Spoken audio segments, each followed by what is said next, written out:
आज बनाएंगे दादी नानी वाला सुपर फूड गुड़ आटे की पंजीरी, जिसको आप खाएंगे तो अंदर से आपका इम्यून सिस्टम बहुत अच्छे से मजबूत होगा। इन सर्दियों में कई कारणों से हम बीमार पड़ जाते हैं, वीक से हो जाते हैं, तो ये अगर आपने खाना शुरू कर दिया तो आपका इम्यून सिस्टम अंदर से स्ट्रांग होगा और बार बार बीमार नहीं पड़ेंगे। एक दिन से नहीं, कम से कम इसे 40 दिन तक आपको कंटिन्यूअसली जरूर खाना चाहिए। 15-17 इसमें इंग्रेडिएंट्स डलते हैं, लेकिन यकीन मानिए हजारों बीमारियों को पास नहीं आने देते। बहुत सारी प्रॉब्लम्स हमारी दूर होती हैं। हाजमे की प्रॉब्लम, वजन की प्रॉब्लम दूर होंगी इस सुपर फूड से। तो चलिए एक बढ़िया सी पंजीरी बनाना शुरू करते हैं।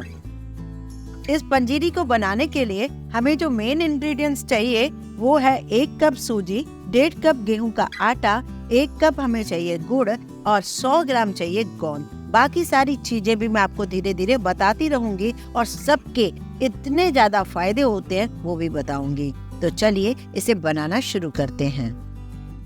सबसे पहले मैंने एक कढ़ाई ली है जिसमें मैंने घी डाला है। मैंने 1 कटोरी घी लिया, करीब 150 ग्राम घी है। धीरे धीरे यूज करती रहूंगी। 4 चम्मच पहले कढ़ाई में घी डाल दिया है और जो 100 ग्राम गोंद है जिसे मैं धीरे धीरे करके थोड़ा थोड़ा करके इसे भूनती जा रही हूँ। भूनना ऐसे है जैसे इसको मीडियम फ्लेम पर हमें भूनते रहना है, पॉपकॉर्न की तरह ये फूल जाए और अंदर तक कच्चे न रह जाएं। अगर गोंद सही ढंग से भुना नहीं है अंदर से तो आपको दांतों में लग सकता है, नुकसान कर सकता है। तो सारी चीजें तो ठीक है, लेकिन गोंद को भूनने में आप कभी भी लापरवाही बिल्कुल न करें। गोंद जो ये होता है ये नॉर्मल होता है, जो सभी खा सकते हैं। जो न्यू मदर के लिए बना रहे हो तो इसी तरीके से कमर कस भी आता है, तो उसे भी आप इसी तरीके से सेक कर, लाल रंग का होता है, उसे भी सेक कर आप डाल सकते हो। अगर किसी को कमर में काफी दर्द रहता है तो इस तरीके का लाल रंग का वो आता है, उसे भी आप डाल सकते हो।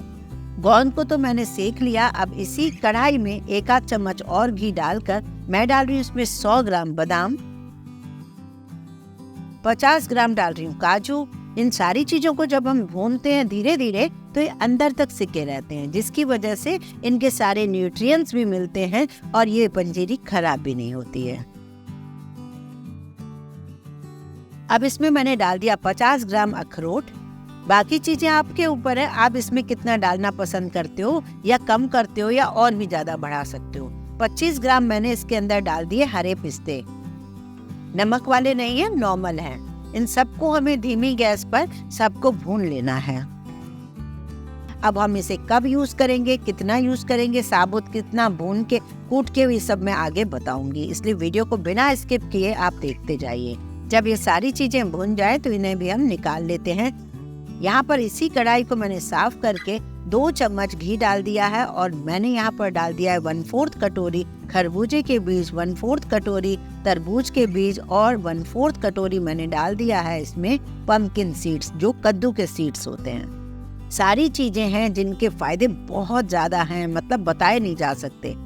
बहुत आपको फायदा होगा। ये सुपर फूड है, इसे आप जरूर यूज कीजिए। शाम को, सुबह, कभी भी नाश्ते के टाइम या शाम के टाइम, चाय के टाइम 4 चम्मच उठाकर आप दिन में रोज खाना शुरू कर दीजिए। इन सबको सेकने के बाद अब मैंने इसी कढ़ाई में डाल दिया है थोड़ी सी किशमिश। ये बिना घी के ही सिक जाएगी, करीब करीब ये भी 25-30 ग्राम है। किशमिश को हल्का सा भून लिया, इसे मैंने निकाल लिया। अब इसी कढ़ाई में 3 कप भर के मैंने डाल दिए हैं इसमें मखाने। मखानों को अभी पहले आप घी से ना भूनिए। जब पहले से आप घी से भूनते हो तो उसकी भुनाई कम होती है, वो घी जल्दी पी जाते हैं। 5-7 मिनट बिना घी के ही पहले भून लीजिए। जब वो भुन जाए तब आप 2 चम्मच इसमें घी डाल दीजिए और तब तक भूनिए जब तक कि हाथों से बढ़िया तरीके से टूटे नहीं, मतलब क्रिस्प ना हो जाए। जब ये क्रिस्पी हो जाए तब आप इन्हें भी निकाल दें। अब इसी कढ़ाई में मैंने 4 चम्मच घी और डाल दिया है। 1 कप डाल रही हूँ बारीक वाली सूजी। आप चाहें तो टोटल इसे पूरी सूजी से बना सकते हैं, आप चाहें तो पूरे आटे से बना सकते हैं, ये चॉइस आपकी है। और तो और जो घर में कई ग्लूटेन फ्री मेंबर्स होते हैं, जो लोग आटा, सूजी, मैदा नहीं खाते, तो उनके लिए आप ग्लूटेन फ्री आटे से भी इस पंजीरी को बना सकते हैं। वैसे तो कई टाइप के हम लड्डू वगैरह बनाते हैं, बर्फियां बनाते हैं, लेकिन एक बार आप इस तरीके से पंजीरी जरूर बनाइए। वो बहुत टेस्टी बनती है, बहुत स्वाद बनती है।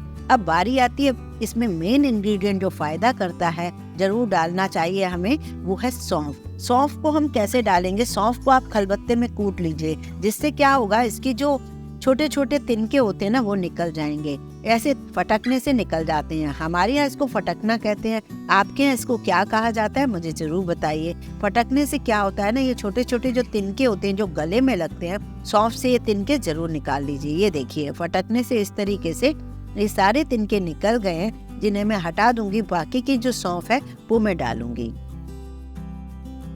अब इसमें और जो जरूरी इंग्रेडिएंट है वो है फ्लैक्स सीड्स, जिसे हम अलसी कहते हैं। ये हमारे हाजमे को तंदुरुस्त रखते हैं और हमारी आंखों की नजरों को भी ठीक रखते हैं। कई बच्चों को ही जो चश्मे लग जाते हैं ना, या उनके ऊपर पढ़ाई का बहुत ज्यादा प्रेशर है, तो उनको भी ये पंजीरी जरूर खिलाइए।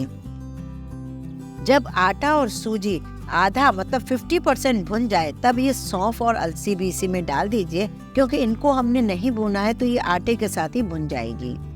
कुल मिला के ये पंजीरी घर के पूरे पर्सन के लिए बेस्ट है, बेस्ट रेमेडी है पूरी सर्दियों के लिए, बहुत ही बेस्ट है।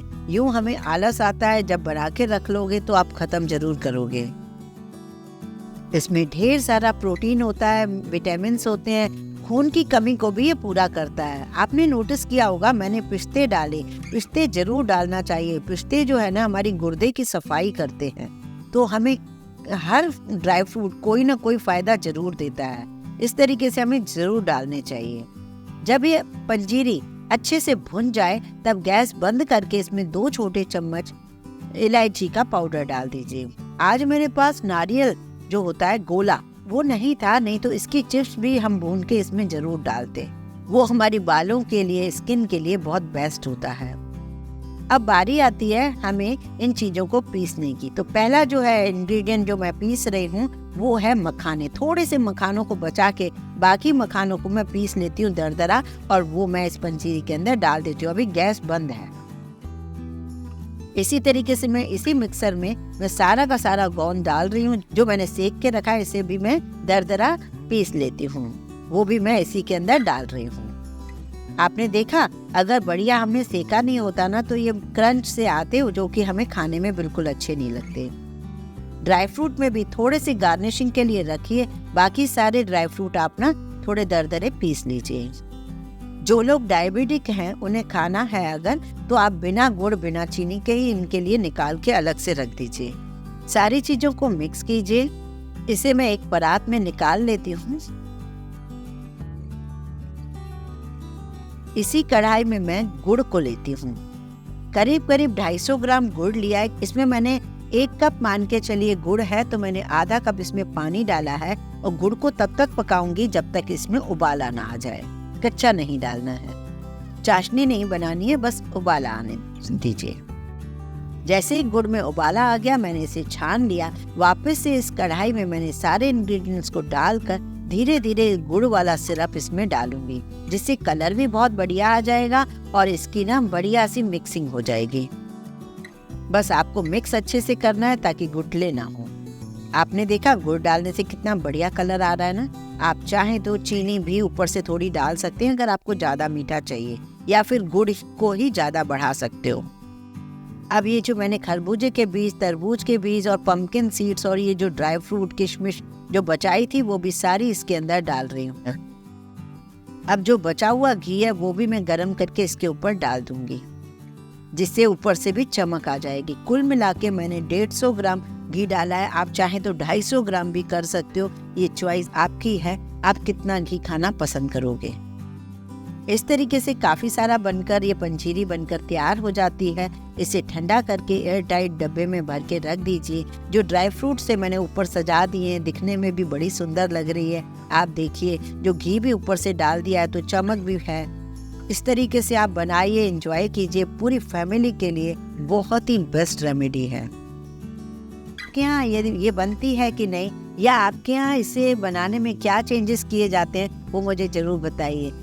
वैसे सर्दियों की खुराक मैंने बहुत टाइप की बनाई है।